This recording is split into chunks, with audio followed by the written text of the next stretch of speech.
Que o seu dia seja abençoado. Hoje a gente vai mergulhar fundo nas ideias do primeiro capítulo de um livro assim bastante provocador. Um livro que mexe com muita coisa, né? Exatamente. É A Fé na Era do Ceticismo, do Timothy Keller, e a nossa missão aqui é destrinchar os argumentos dele para uma das questões mais espinhosas da nossa época. Uma questão que sempre aparece, né? Aquele desconforto com a ideia de que uma religião possa se dizer a única verdadeira. Isso. O capítulo já tem um nome direto. Não pode haver somente uma religião verdadeira. E a gente vai focar em como o autor responde àquela acusação, sabe? De que acreditar na sua fé como exclusiva é arrogante e até perigoso. É um desafio enorme, porque essa crítica está muito presente hoje em dia. A ideia de que para ser tolerante você precisa achar que todas as crenças são igualmente válidas. Perfeito. Então vamos lá. Para começar, qual o tamanho desse problema?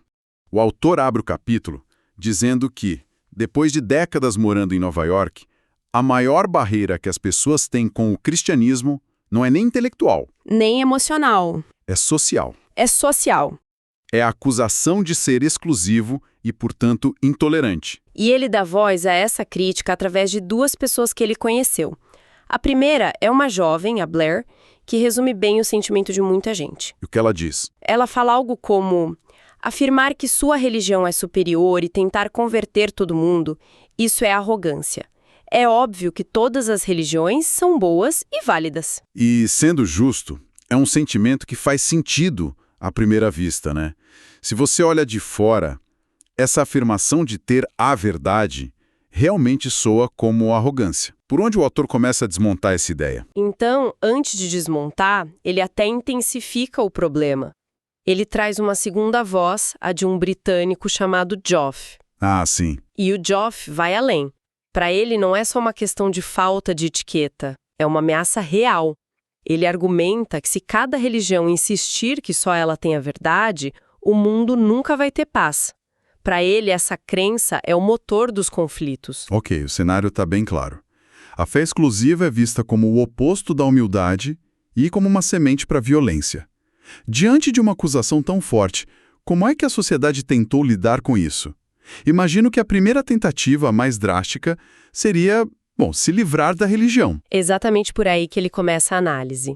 A primeira abordagem é essa: proibir a religião. Ele lembra dos grandes projetos do século XX. Rússia soviética, China comunista, Alemanha nazista. Sim, cada um do seu jeito tentaram eliminar a prática religiosa, acreditando que isso ia trazer uma era de paz, de racionalidade. O que é bem contraintuitivo, porque esses regimes que se opunham à religião por achá-la intolerante, acabaram sendo os mais intolerantes da história.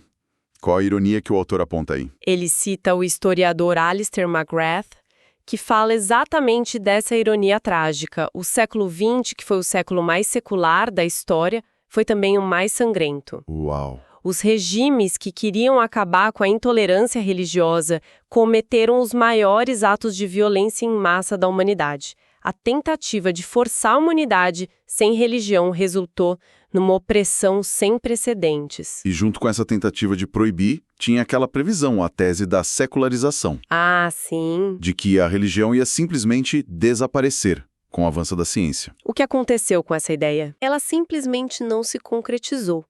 Longe de sumir, o cristianismo, por exemplo, está passando por um crescimento explosivo no sul global. África, Ásia, América Latina. Exato. O autor menciona o crescimento impressionante na Nigéria, na Coreia, na China. A religião não está morrendo.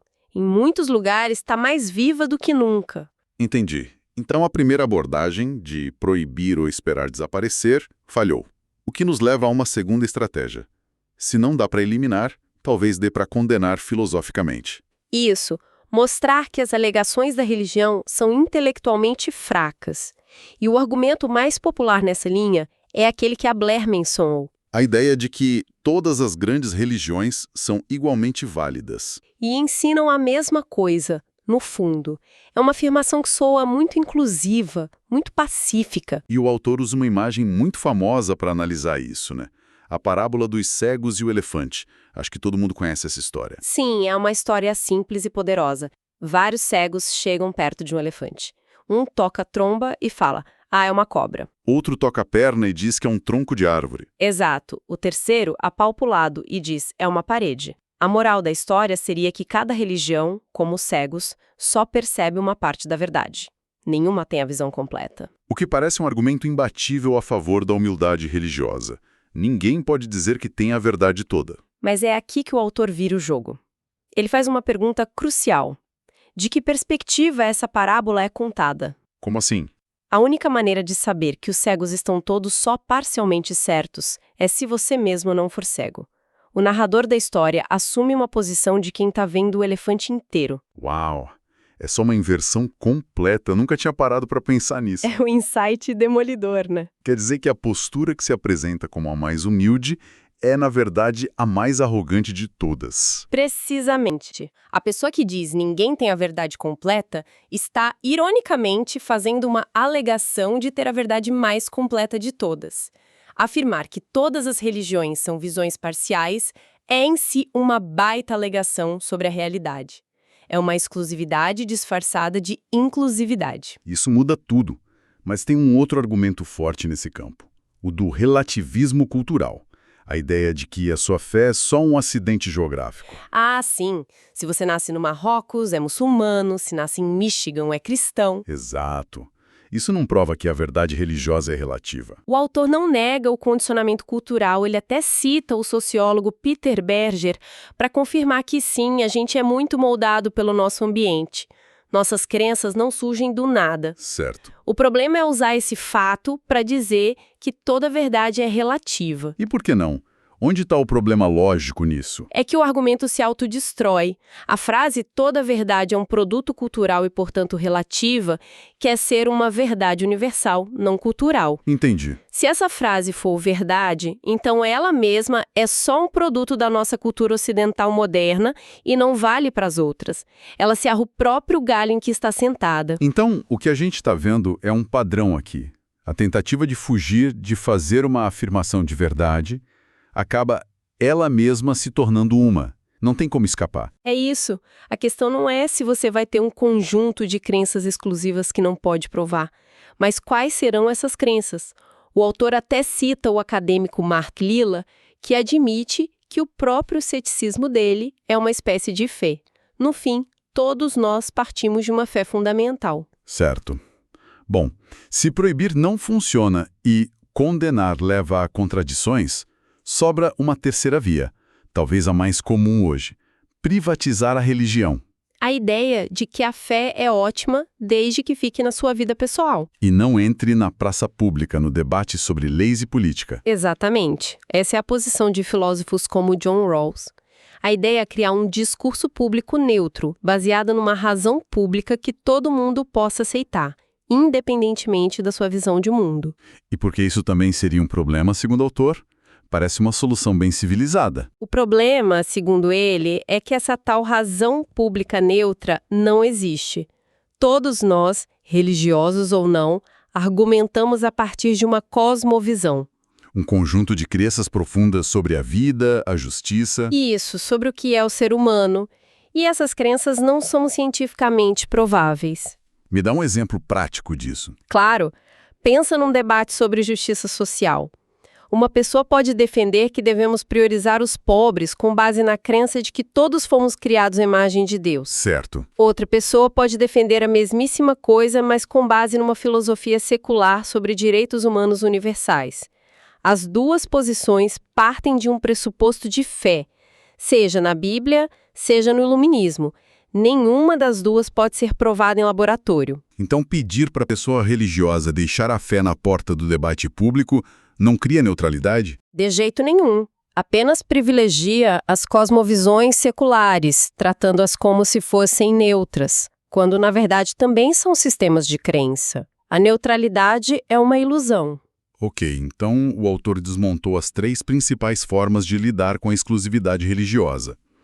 Depois de toda essa análise, ele finalmente apresenta a tese dele. Sim, a proposta dele. Ele sugere que o cristianismo, quando bem entendido, não só não é uma fonte de arrogância, como tem os recursos para uma postura de humildade e serviço. Exatamente. E o motor disso está na doutrina central do cristianismo, a graça. Em quase todas as outras religiões ou sistemas morais, você se conecta com o divino ou alcança salvação pelo seu próprio esforço, sabe? Seguindo regras, meditando, sendo uma boa pessoa. O status é conquistado. É conquistado. E no cristianismo é diferente. Radicalmente diferente. A salvação não é alcançada, ela é recebida.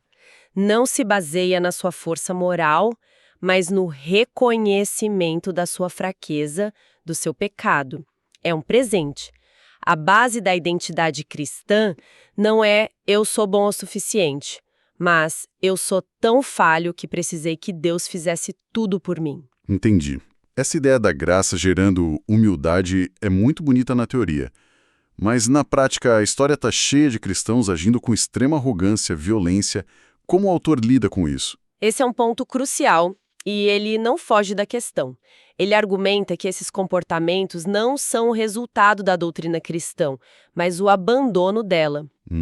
Quando um cristão age com superioridade, ele está, naquele momento, esquecendo o evangelho da graça e operando numa lógica de eu sou melhor, como qualquer outra pessoa. A doutrina do pecado, se levada a sério, deveria tornar os crentes mais compreensivos com as falhas dos outros. Então o problema não é a crença, mas a inconsistência do crente com a própria crença. Exatamente. E ele vai além, mostrando exemplos históricos de como essa crença exclusiva, quando vivida de forma consistente, levou a um comportamento radicalmente inclusivo. Ele descreve o mundo greco-romano dos primeiros séculos, Uma sociedade brutalmente estratificada. onde os pobres, os doentes, os fracos eram desprezados. E os cristãos agiram de forma completamente diferente. De que maneira? De uma forma chocante para a cultura da época. Eles acolhiam os pobres, órfãos, viúvas, valorizavam as mulheres de uma maneira que era contracultural, e o exemplo mais poderoso é o comportamento deles durante as grandes pestes que varreram o Império Romano. O que eles fizeram? Enquanto os pagãos, incluindo médicos e autoridades, fugiam das cidades para se salvar, os cristãos ficavam para trás. Eles cuidavam dos doentes e moribundos, tanto cristãos quanto pagãos, muitas vezes pagando com a própria vida. E por que eles fariam isso? Qual era a lógica por trás desse sacrifício todo? A lógica era a fé exclusiva deles. Eles acreditavam num Deus que, por graça, se sacrificou por eles em Jesus. E por não temerem a morte, já que a salvação estava garantida, eles eram livres para amar e servir aos outros de forma sacrificial. A crença exclusiva deles levou a um amor inclusivo e prático. Então essa nossa conversa de hoje mostrou que a acusação de arrogância contra a fé exclusiva é bem mais complexa do que parece. O autor vira o jogo, né? Ele argumenta que toda visão de mundo, religiosa ou secular, é exclusiva e baseada em algum tipo de fé.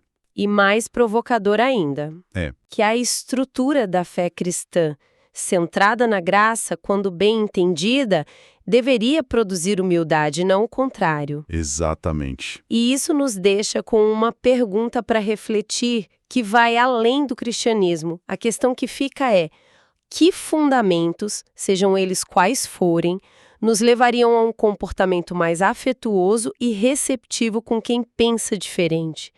Que conjunto de crenças, que são sempre exclusivas, nos levaria à humildade e ao amor pela paz? Uma excelente pergunta para a gente continuar pensando. E essa análise está só começando. No nosso próximo encontro, a gente vai continuar a explorar as ideias de Timothy Keller neste mesmo livro, A Fé na Era do Ceticismo. Que Deus abençoe todos os ouvintes